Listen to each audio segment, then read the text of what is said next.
नमस्कार मित्रों, मनोविज्ञान की कक्षा में आपका एक बार पुनः स्वागत है। जैसा कि आपको पता है कि कोविड-19 के चलते हम बाहर कहीं जा नहीं सकते हैं पढ़ने के लिए, और इसीलिए हमने ऑनलाइन जो कक्षाएं हमारी चल रही हैं यूट्यूब के माध्यम से हम अध्ययन कर रहे थे बुद्धि का। ठीक है, अब देखिए इसमें अपना नेक्स्ट जो था वह था द्वितीय तत्व सिद्धांत। इस सिद्धांत के समर्थक थे मनोवैज्ञानिक स्पीयरमैन ने थे इनके समर्थक। इस सिद्धांत के अनुसार बुद्धि के दो तत्व होते हैं। पहला है सामान्य तत्व या योग्यता। सामान्य तत्व व्यक्ति को सभी प्रकार के कार्यों में सहायता करती है और विशिष्ट योग्यता विशेष कार्यों में सहायक होती है। उदाहरणतः कोई गणित में प्रवीण होता है तो कोई संगीत में, कोई चित्रकला में तो कोई भूगोल में। जी तत्व की विशेषताएं निम्नलिखित विशेषताएं होती हैं। ये तत्व सभी व्यक्ति में पाए जाते हैं। ये तत्व सदैव समान रहते हैं। ये तत्व जन्मजात होते हैं। ये तत्व किसी व्यक्ति में अधिक होते हैं तो दूसरे की अपेक्षा जीवन में अधिक सफल होते हैं। और सामान्य योग्यता में प्रत्येक व्यक्ति या बालक भिन्न भिन्न होता है तथा यह तत्व जीवन के लगभग सभी कार्यों के लिए अधिक आवश्यक होते हैं। सामान्य तत्व या योग्यताएं एस। अब देखिए क्या है एस का मतलब, देखिए क्या है एस तत्व की निम्नलिखित विशेषताएं होती हैं। यह तत्व भिन्न भिन्न व्यक्तियों में भिन्न भिन्न अर्थात कम या अधिक मात्रा में पाया जाता है। यह तत्व क्रिया विशिष्ट होता है। यह तत्व भिन्न भिन्न क्रियाओं के लिए भिन्न भिन्न प्रकार के विशिष्ट तत्व होते हैं। व्यक्ति में जिस विशिष्ट तत्व की अधिकता होती है वह उसी के निर्गुण निपुण होती है तथा विशिष्ट तत्व को अर्जित किया जाता है। भिन्न व्यक्तियों में भिन्न भिन्न प्रकार के विशिष्ट तत्व होते हैं तथा यह व्यक्तिगत विभिन्नता का एक कारण होता है। त्रितत्व सिद्धांत। इस सिद्धांत में स्पीयरमैन ने बुद्धि में जी और एस तत्व के साथ एक सामूहिक तत्व को जोड़ दिया, जिसके अनुसार बुद्धि परीक्षण में सामान्य बुद्धि, विशिष्ट बुद्धि और भाषा या स्थानक ज्ञान की आवश्यकता होती है। बहुतत्व या असत्तात्मक सिद्धांत। इस सिद्धांत का प्रतिपादन अमेरिका के प्रसिद्ध मनोवैज्ञानिक थर्नाडाइट ने किया और इसके अनुसार बुद्धि अनेक प्रकार की शक्तियों का एक समूह होता है।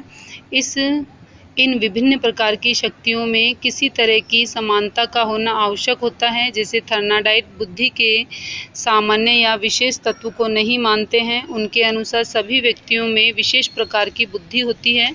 जितने भी व्यक्ति होते हैं उनमें क्या होती है, एक विशेष प्रकार की बुद्धि होती है ना। अब देखिए क्या क्या होती है उसके अंतर्गत। थर्नाडाइट ने बुद्धि को 3 भागों सामाजिक बुद्धि, स्थूल बुद्धि, अमूर्त बुद्धि में विभाजित किया है। बहुमानसिक योग्यता का सिद्धांत। थर्नाडाइट ने बुद्धि को अनेक योग्यताओं का समूह माना है। मनोवैज्ञानिकों थर्स्टन और कैली ने बुद्धि को निम्नलिखित 9 मानसिक योग्यताओं का समूह माना है। सामाजिक योग्यता, वाचिक योग्यता, संख्यात्मक योग्यता, क्रियात्मक योग्यता, शारीरिक क्षमता, यांत्रिक योग्यता तथा संगीतात्मक योग्यता, अभिरुचि और स्थानिक संबंधों के साथ में व्यवहार करने की क्षमता। विभिन्न मनोवैज्ञानिक परीक्षणों के पश्चात थर्स्टन के द्वारा बुद्धि को निम्नलिखित 7 प्राथमिक मानसिक योग्यताओं का समूह माना है। संख्यात्मक योग्यता, नंबर ऑफ एबिलिटी मतलब एन। शाब्दिक योग्यता, नंबर ऑफ वी। ठीक है, नेक्स्ट है स्थान संबंधी योग्यता, number of S, ability of S. ऐसे ही नेक्स्ट है अपना स्थान संबंधी योग्यता, स्पेक्चुअल्स एबिलिटी मतलब एस। शब्द प्रवाह योग्यता, वर्ड फ्लुएंसी एबिलिटी डब्ल्यू। तार्किक योग्यता, रेशंस ऑफ द एबिलिटी मतलब आर। स्मृति संबंधी योग्यता और प्रत्यक्ष संबंधी योग्यता। संक्षेप में इन्हें निम्न प्रकार लिखा जाता है। बुद्धि इंटेलिजेंसी मतलब N V S W R plus M plus P. ठीक है, अब ये देखो इसको संक्षेप में ऐसे लिखा जाता है। इसको भी हमको ध्यान रखना होगा क्योंकि परीक्षा में इस तरह का प्रश्न पूछ लिया जाएगा। ठीक है, ये देखिए ये क्या है अपना, ये देखो ये है अपना एन वी ई। ठीक है, इस तरह से। ठीक है ना भाई, चलो अपन आगे चलते हैं। अब नंबर 6 है इसका क्रमिक महत्व का सिद्धांत। इस सिद्धांत के समर्थक मनोवैज्ञानिक बर्ट और वर्नन है। इन्होंने मानसिक योग्यता को क्रमिक महत्व दिया है। बुद्धि परीक्षण और मापन जेम्स ड्रेवर के अनुसार बुद्धि परीक्षण किसी प्रकार का कार्य या समस्या होता है जिसकी सहायता से एक व्यक्ति के मानसिक विकास के स्तर का अनुमान लगाया जाता है या मापन किया जाता है। प्राचीन काल में ज्ञान के आधार पर बुद्धि की परीक्षा की जाती थी और मध्यकाल में शारीरिक बनावट के आधार पर बुद्धि की परीक्षा की जाती थी और आधुनिक काल में बुद्धि को एक स्वाभाविक एवं जन्मजात शक्ति मानकर उसकी परीक्षा की जाती है। ठीक है। परीक्षणों को वैज्ञानिक आधार देने के लिए जर्मनी के मनोवैज्ञानिक वुंट ने 1879 में मनोविज्ञान की एक प्रयोगशाला स्थापित की। अल्फ्रेड वीने के अनुसार फ्रांस के मनोवैज्ञानिक बुद्धि परीक्षण के संबंध में पहला ठोस कदम उठाया था। ठीक है, अब नेक्स्ट देखिए।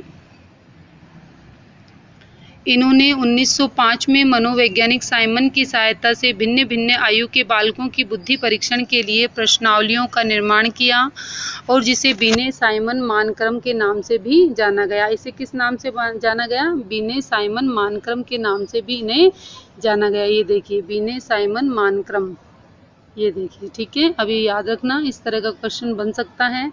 और एमएल टर्मन अमेरिका में 1913 से और 10-16 के बीच में स्टैनफोर्ड ने विश्वविद्यालय में अपनी अध्यक्षता में बीने साइमन मानक्रम का संशोधन किया गया और इनका नाम स्टैनफोर्ड बीने मानक्रम कर दिया गया था। 1937 में टर्मन ने मोरिल की सहायता में इसमें कुछ और संशोधन किए जिनका नाम था टर्मन मोरिल मानक्रम रखा गया।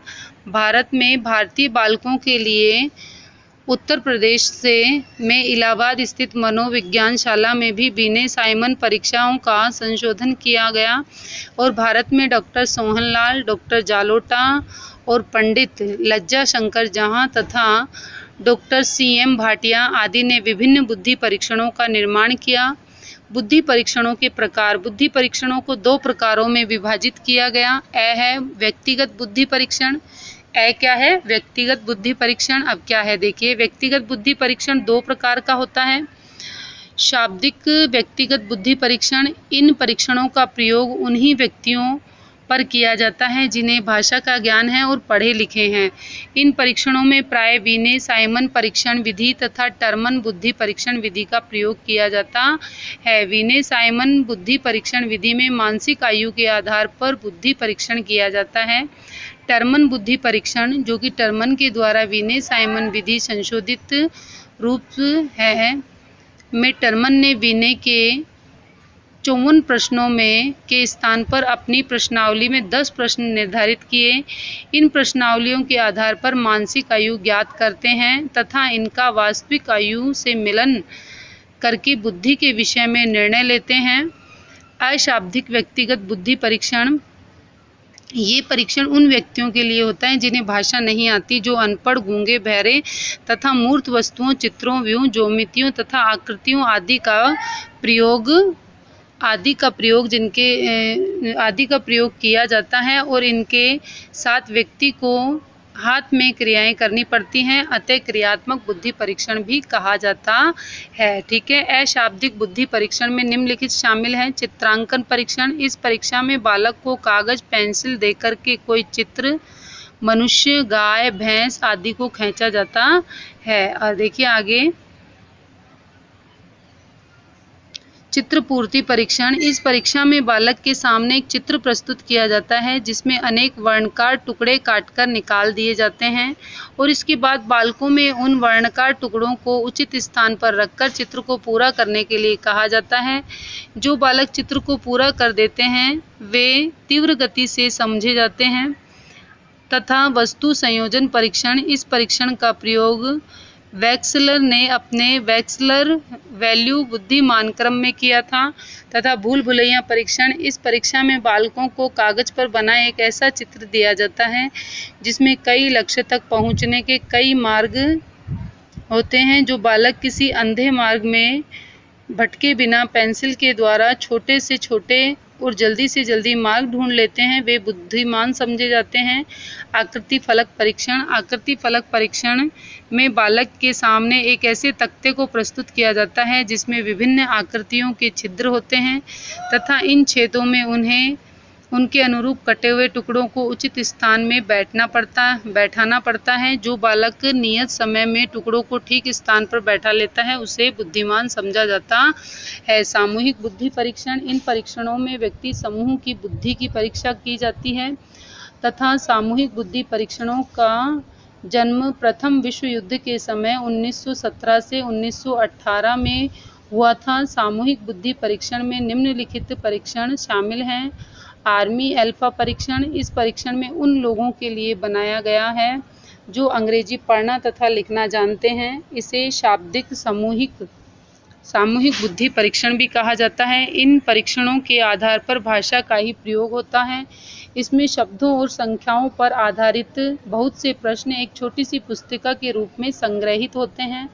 भारत में भी इस प्रकार के परीक्षणों का निर्माण किया गया है। उत्तर प्रदेश इलाहाबाद स्थित मनोविज्ञानशाला में 12, 13 और 15 वर्ष के बालक के लिए क्रमशः BPT 12, BPT 7 और BPT 8 शाब्दिक सामूहिक बुद्धि परीक्षणों का निर्माण किया गया।